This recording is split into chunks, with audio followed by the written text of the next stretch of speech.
Magandang araw mga bata! Kamusta kayo? Naway nasa mabuti kayong kalagayan.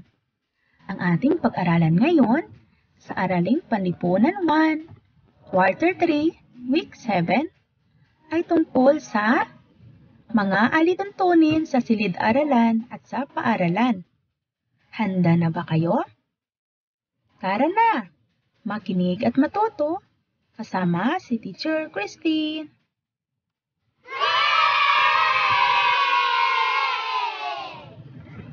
Para sa kasanayang lilinangin, natutukoy ang mga alituntunin ng paaralan.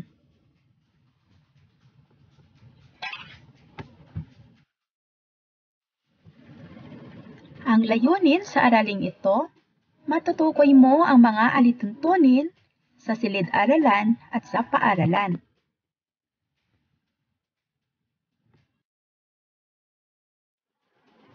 Para sa ating balik-aral, basahin at unawain ang mga sitwasyon. Lagyan ng check ang patlang kung ito ay tamang gawain ng isang mag-aaral at X naman kung hindi.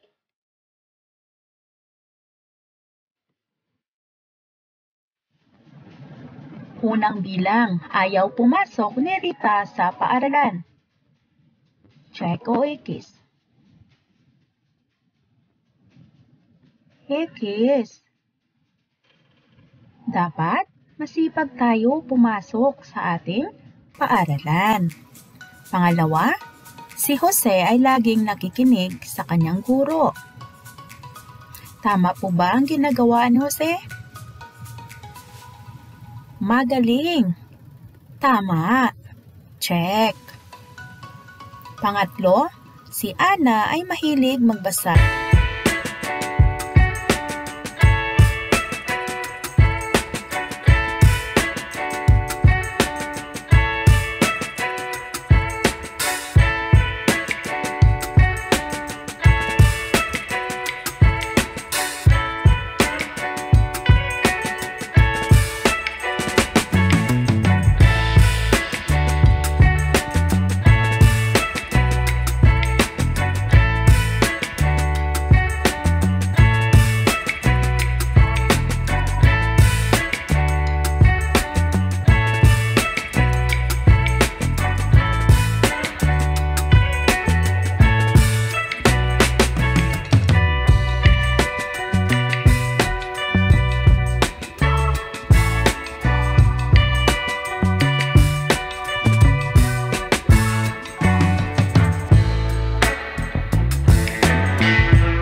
Kapag sinasabing alituntunin ay mga patakarang ipinatutupad sa ating paaralan.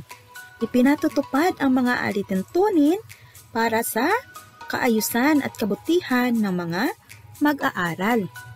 Kailangan din ito para magkaroon ng disiplina ang mga mag-aaral habang nasa loob ng paaralan.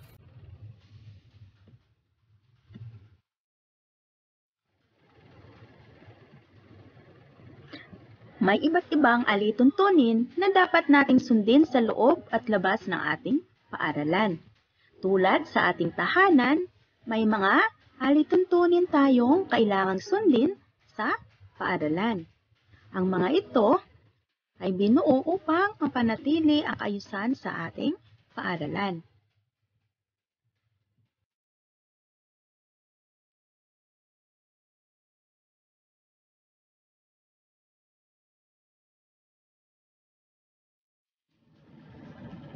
Para sa mabuting pag-aaral, karaniwang dapat sundin sa isang silid-aralan ang sumusunod.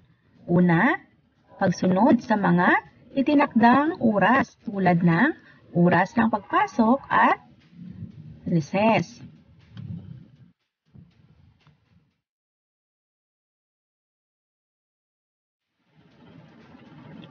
Pangalawa, pakikibahagi sa mga aralin at talakayan.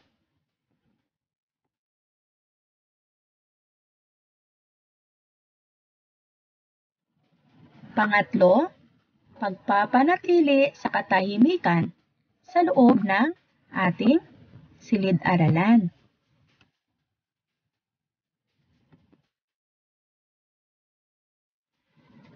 Pang-apat, magpapaalam kung lalabas ng klase.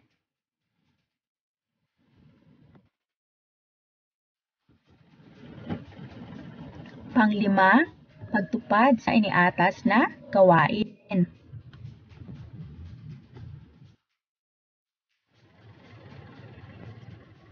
Sa loob o labas na silid-aralan, karaniwang alituntunin sa isang paaralan ang mga sumusunod.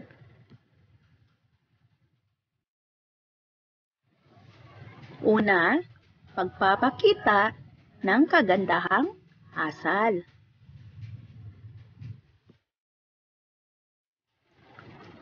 Pangalawa, pagsusuot ng angkop na uniforme.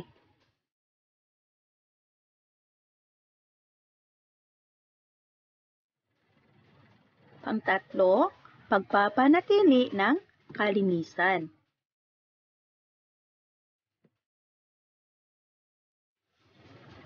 Pang-apat, ingatan ang mga kagamitan sa paaralan.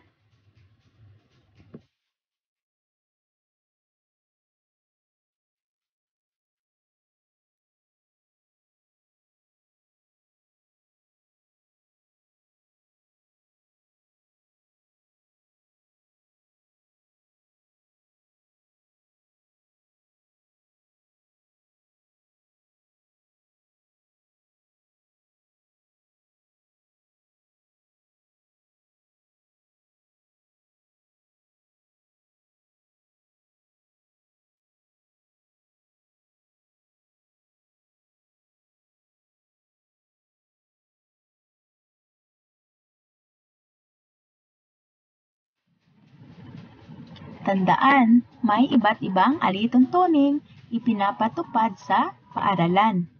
Mahalagang sumunod sa mga alituntunin upang mapanatili ang kaayusan at katahimikan sa paaralan. Makabubuti rin ang mga ito sa pagpapanatili ng mabuting samahan sa pagitan ng mga mag-aaral.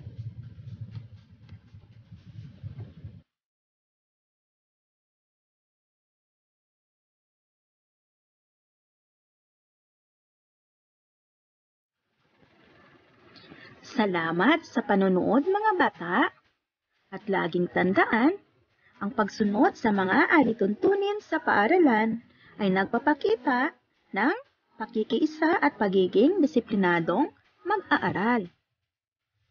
Hanggang sa muli, paalam!